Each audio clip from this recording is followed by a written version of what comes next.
আজকে আমরা দেখে নেব 3 মিনিটে বিশ্বের সেরা 25টি জিকে প্রশ্ন। তো চলুন দেরি না করে ভিডিওটি শুরু করা যাক। আমাদের প্রথম প্রশ্ন, ভারতের প্রথম দেশীয় বিমানবাহী জাহাজের নাম কি? তো এর কিন্তু উত্তর হয়ে যাবে আইএনএস বিক্রান্ত। চলুন আমরা আর দেরি না করে পরের প্রশ্নটি দেখে নিই। কোন ভারতীয় ক্রীড়াবিদ সম্প্রতি 2024 সালে শীতকালীন অলিম্পিকে স্বর্ণপদক জিতেছেন? তো বন্ধুরা এর কিন্তু উত্তর হয়ে যাবে 2024 সালে কোনো শীতকালীন অলিম্পিক ছিল না। পরবর্তী প্রশ্ন, ভারতের প্রথম মানবহীন চন্দ্র মিশনের নাম কি? তো বন্ধুরা এর কিন্তু উত্তর হয়ে যাবে চন্দ্রযান-1। পরবর্তী প্রশ্ন আমরা দেখে নেব, ভারতের কোন রাজ্য জানুয়ারিতে পোঙ্গল উৎসব উদযাপন করে? তো এই 4টে অপশনের মধ্যে সঠিক উত্তরটি হয়ে যাবে তামিলনাড়ু। নেক্সট কোয়েশ্চেন দেখে নেব, কোন ভারতীয় শহর পিঙ্ক সিটি নামে পরিচিত? এর কিন্তু অ্যান্সার হয়ে যাবে জয়পুর। নেক্সট কোয়েশ্চেন আমরা দেখে নেব দেরি না করে, ভারতের আনুমানিক জনসংখ্যা কত 2023 সালের হিসেবে? তো বন্ধুরা এর কিন্তু উত্তর হয়ে যাবে 1.3 বিলিয়ন। নেক্সট কোয়েশ্চেন, রিচার্জেবল ব্যাটারিতে কোন ধরনের শক্তি সঞ্চিত থাকে? এখানে 4টে অপশন দেওয়া রয়েছে, এর মধ্যে সঠিক উত্তরটি হয়ে যাবে রাসায়নিক শক্তি। নেক্সট কোয়েশ্চেন, আলোক বাল্বে আলো উৎপন্ন করার জন্য ব্যবহৃত উপাদানটির নাম কি? তো এর কিন্তু উত্তর হয়ে যাবে টাংস্টেন। নেক্সট কোয়েশ্চেন দেখে নেব, শরীরের জন্য খাদ্যকে শক্তিতে রূপান্তরিত করার প্রক্রিয়াকে কি বলা হয়ে থাকে? তো এর কিন্তু অ্যান্সার হয়ে যাবে মেটাবলিজম, যা আমাদের প্রত্যেকের শরীরেই ঘটে। নেক্সট কোয়েশ্চেন, এক জীব থেকে অন্য জীবে জিন স্থানান্তরের প্রক্রিয়াকে কি বলা হয়? এর কিন্তু অ্যান্সার হয়ে যাবে জেনেটিক ইঞ্জিনিয়ারিং।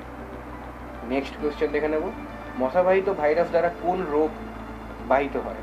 তো এর কিন্তু অ্যান্সার হয়ে যাবে, আমরা সবাই জানি, ডেঙ্গু জ্বর। নেক্সট কোয়েশ্চেন আবার আমরা দেখে নেব, ভারতের কোন রাজ্য সম্প্রতি একটি সবুজ হাইড্রোজেন হাব চালু হওয়ার জন্য গ্রিন হাইড্রোজেন মিশন চালু করেছে? এর কিন্তু উত্তর হয়ে যাবে মহারাষ্ট্র। নেক্সট কোয়েশ্চেন, কোন শহর ভারতীয় আন্তর্জাতিক চলচ্চিত্র উৎসবের 2024 সংস্করণ হোস্ট করতে প্রস্তুত ছিল? এর কিন্তু অ্যান্সার হয়ে যাবে গোয়া।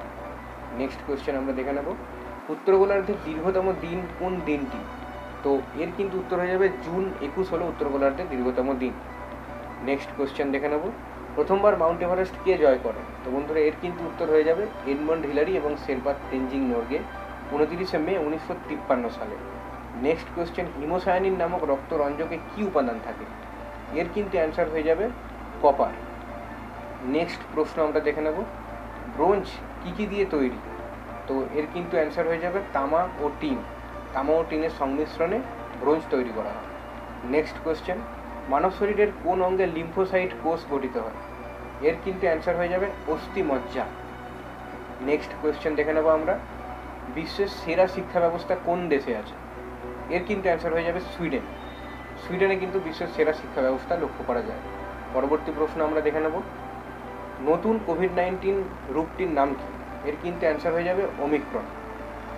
নেক্সট কোয়েশ্চেন আমরা দেখে নেব, আয়তনে পৃথিবীর ক্ষুদ্রতম দেশের নাম কি? তো বন্ধুরা এর কিন্তু অ্যান্সার হয়ে যাবে, আমরা সবাই জানি, সেটা কিন্তু ভ্যাটিকান সিটি। পরবর্তী প্রশ্ন আমরা দেখে নেব, ইউক্রেনে চলমান যুদ্ধের অর্থনৈতিক প্রভাব কি? না, ইউক্রেনে চলমান যুদ্ধের যে অর্থনৈতিক প্রভাব তা হলো মুদ্রাস্ফীতি। নেক্সট কোয়েশ্চেন, কোন প্রাণীকে মরুভূমির জাহাজ বলা হয়? এটা আমরা সবাই জেনে থাকি, এর কিন্তু অ্যান্সার হয়ে যাবে উটকে। নেক্সট কোয়েশ্চেন আমরা দেখে নেব, বিশ্বের সবচেয়ে জনপ্রিয় খেলার নাম কি? তো এর কিন্তু অ্যান্সার হয়ে যাবে ফুটবল, আমরা সবাই জানি। আমাদের পরবর্তী এবং শেষ প্রশ্ন আমরা দেখে নেব, উদীয়মান সূর্যের দেশ হিসেবে পরিচিত দেশের নাম বলুন। এর কিন্তু অ্যান্সার হয়ে যাবে জাপান। তো বন্ধুরা আজকের ভিডিওটি এই পর্যন্তই। ভালো লেগে থাকলে অবশ্যই লাইক, কমেন্ট এবং শেয়ার করে দেবেন। ধন্যবাদ।